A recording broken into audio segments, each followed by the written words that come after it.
είπαμε να κάνουμε έτσι μια μικρή βολτίτσα και να μιλήσουμε για λήψη επαγγελματικής απόφασης και προσωπικής και συγκεκριμένα να μιλήσουμε για το θέμα της αναβλητικότητας. Πάμε να δούμε τι είναι η αναβλητικότητα στη λήψη επαγγελματικής απόφασης αλλά και προσωπικής. Λοιπόν, παρατηρούμε πάρα πολλούς έφηβους ή ακόμη και επαγγελματίες να αποφεύγουν να πάρουν μία απόφαση. Ενώ ο χρόνος τους τελειώνει και τους έχουν πει, ξέρεις κάτι, πρέπει να επιλέξεις μέχρι το τέλος της εβδομάδος, βλέπουμε πολλούς από αυτούς να αποφεύγουν να πάρουν απόφαση. Για ποιο λόγο τώρα συμβαίνει αυτό?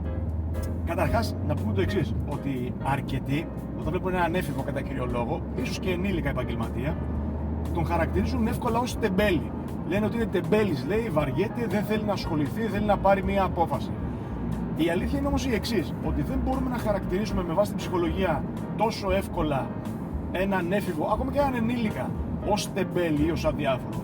Αλλά πρέπει να κοιτάξουμε λίγο βαθύτερα και να δούμε το εξής. Τι να δούμε δηλαδή? Αυτό που πρέπει να δούμε είναι τι είναι αυτό που προκαλεί αυτό το συναίσθημα.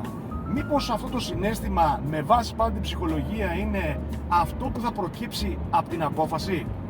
Δηλαδή αυτοί οι άνθρωποι στην ουσία δεν είναι ότι αποφεύγουν να πάρουν μια απόφαση γιατί βαριούνται ή γιατί φοβούνται να την πάρουν, αλλά είναι στην ουσία το αποτέλεσμα αυτής της απόφασης. Είναι δηλαδή το συναίσθημα που θα δημιουργηθεί μετά από αυτή την απόφαση που θα λάβουν.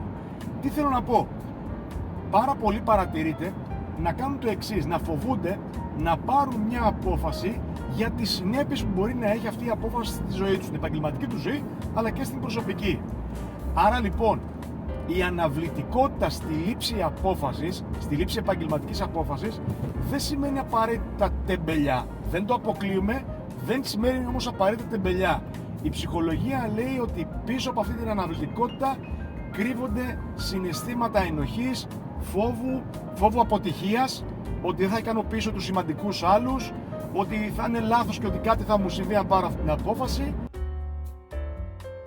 Οπότε, κατανοώντας το συναίσθημα που κρύβεται πίσω από αυτή την αναβλητικότητα, μπορούμε να καταλάβουμε για ποιο λόγο δεν παίρνουμε την απόφαση που πρέπει να πάρουμε.